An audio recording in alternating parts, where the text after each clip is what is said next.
ce qu'on découvre avec ces événements, c'est surtout les discours qu'il y a derrière, comme celui que nous venons d'entendre, à savoir qu'en réalité, on a des Israéliens, des citoyens israéliens qui sont en réalité schizophrènes. C'est-à-dire que d'un côté, ils se considèrent comme membres d'une communauté nationale qui est Israël, dont ils ne voudraient d'ailleurs pas se débarrasser du passeport parce qu'ils auraient trop à y perdre, mais en même temps, c'est une fois qu'ils sont dans Israël, ils se considèrent comme encore des Arabes et non pas des Israéliens. Donc justement, Yafa c'est une ville israélienne. Monsieur dit il y a des gens qui arrivent avec une idéologie raciste, etc. Exactement. Mais ça, mon cher monsieur, et vous êtes avocat, il y a les tribunaux pour le trancher. C'est pas vous qui venez tenir un discours politique comme ça sur les plateaux. Si effectivement ces gens ont commis un discours raciste ou un discours antisémite, aussi ces gens, aussi les juifs, aussi les gens en question, dont le rabbin, effectivement, ont commis une illégalité. Israël est un État de droit, libre à ceux qui s'en plaignent d'aller porter plainte devant les tribunaux. Mais votre discours est un discours qui attise la haine, c'est un discours qui ne condamne pas la violence. Ah bah non, c'est pas ça, mais si vous tenez un discours aussi grave... Apparemment oui, parce que s'il y a un problème, on va le trancher tout de suite au tribunal. Quand vous accusez ces gens-là de protéger je ne sais quelle race juive, à supposer qu'elle existe, excusez-moi, ça c'est très grave, ça se règle pas comme ça sur un plateau de télé par rapport à un discours politique que personne ne comprend. Reflète la réalité. Vous êtes un arabe israélien, ces gens sont israéliens. Si vous voulez pas voir la réalité en face, vous voulez vous mettre le doigt dans l'œil, c'est quelque chose. Je vous dis simplement que ces gens sont des Israéliens. Et d'accord, ils ont le droit d'aller où ils veulent, de venir où ils veulent. Israël est un État unique. Vous entretenez une forme de séparatisme en encourageant la violence, parce que c'est de quoi il s'agit. Ce monsieur entretient un discours extrêmement dangereux en parlant de colons, comme si en Israël il y avait des colons. Il adopte la terminologie et la sémantique palestinienne, alors que vous êtes un citoyen israélien en tenant de tels propos, vous êtes un traître. Elle s'en plaint. Il y a deux choses graves là-dedans. Elle ne dit pas que c'est bien, au contraire, elle dit c'est pas du tout. Et donc en déduire que les gens ne peuvent pas vivre ensemble, c'est un contresens complet. Ben non, parce que la question n'est pas...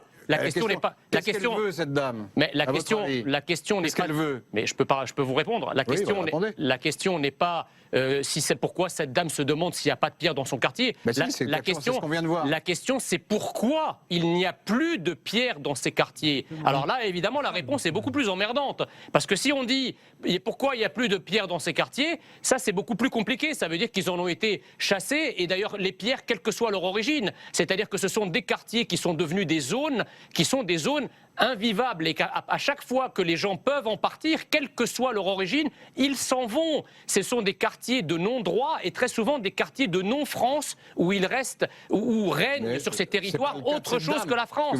Voilà, ça c'est la première chose. Et la deuxième chose, je trouve ça complètement... Non mais justement, je trouve ça complètement lunaire que cette dame se trouvant en France interpelle le président de la République, interpelle le président de la République et dit mon fils se demande si le nom Pierre... Attendez, laissez-le finir. Si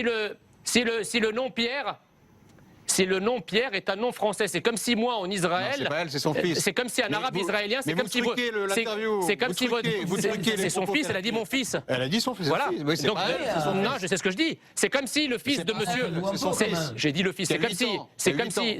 C'est comme si le fils de monsieur l'avocat sur place à Tel Aviv interpellait Benjamin Netanyahou et lui disait est-ce que le prénom Moshe existe en Israël ou est-ce que c'est un prénom qui est dans les livres? Vous savez ce qu'on pense? Moi je pense que dans quelques années ce que cette dame dira, ou en tout cas ce que son fils dira, c'est est-ce que la France est un pays qui existe ou est-ce que la France est un pays qui n'existe que dans les livres? Voilà vers quoi on s'achemine avec l'idéologie immigrationniste défendue par Laurent Geoffrin ici, par toute cette immigration que la France ne peut pas intégrer, ne peut pas assimiler. Voilà, ne peut pas assimiler, et on crée effectivement des identités alternatives qui ne sont plus des identités françaises. Messia, permettez-moi d'y répondre. Je vous en prie. Donc je ne suis pas un partisan de l'idéologie, comme me dit bêtement M. Messia, immigrationniste. Bien sûr que si.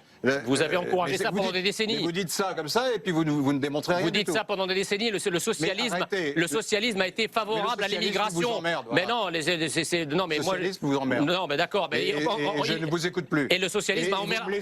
Le socialisme a emmerdé tous les Français, pas seulement.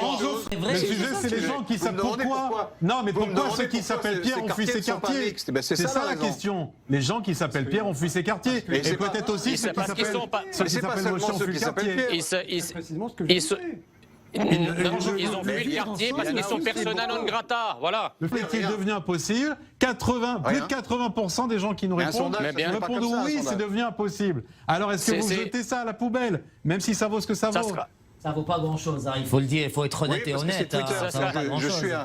Je connais bien Twitter, c'est totalement déformé par rapport à la Je pense que si on fait un référendum à la fois sur l'immigration et sur le vivre ensemble, je pense que si on fait un référendum sur l'immigration et sur le vivre ensemble, vous aurez à peu près le même étiage de réponse sur la population française. Ça, c'est une première chose. La deuxième chose, c'est qu'effectivement, nous avons, pendant 40 années, il faut le dire, par le droit du sol, accordé la nationalité française systématiquement à des gens qui en réalité n'auraient jamais dû le devenir. Et donc nous avons constitué en France, un peu comme cet avocat israélien que vous avez sur votre plateau, des Amir gens Badran. qui pourraient être français, en réalité ne sont pas des Français de cœur et n'ont aucune allégeance vis-à-vis de la France. Et même s'il faut parfois parler contre la France, ils n'hésitent pas. Et ils sont en cela encouragés par une idéologie qui est au pouvoir, qui est une idéologie gaucho-progressiste, qui explique que la France c'est un pays horrible, c'est un pays colonialiste, c'est un pays esclavagiste, c'est un pays raciste.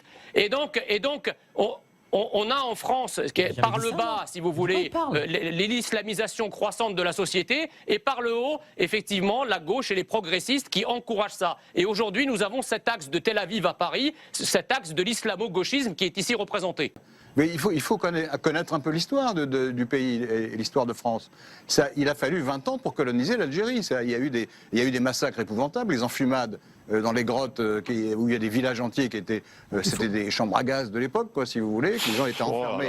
Les gens étaient enfermés dans des grottes. Il y a un moment, il faut arrêter. Il y a un moment, il faut arrêter, Laurent. Non, il y a un moment, on peut répondre là.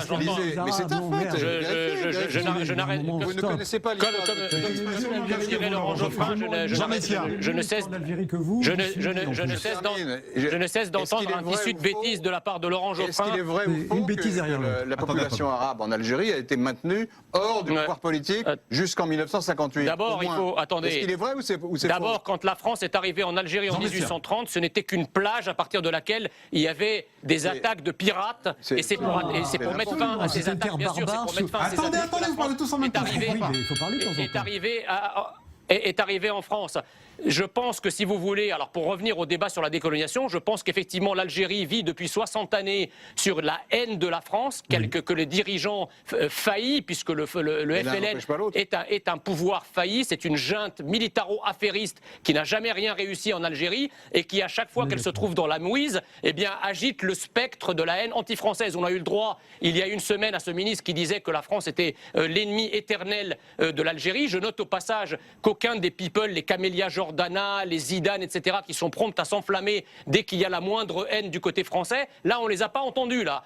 Faire qualifier la France d'ennemi éternel de l'Algérie, personne n'a moufté, ni à gauche, ni parmi les people d'origine algérienne. Et donc, en fait, cette junte, elle va manipuler ça. La France n'a pas fait de l'Algérie un pays analphabète, ne l'a pas rendu analphabète. La France a éduqué l'Algérie, elle y a laissé des universités, elle a laissé des écoles, elle a laissé une langue française qui est encore parlée en Algérie massivement. Donc, il faut arrêter ces conneries de transformation systématique de l'histoire. Alors, Jean Messia, on vous a entendu. Du pouvoir algérien qui est un pouvoir anti-français.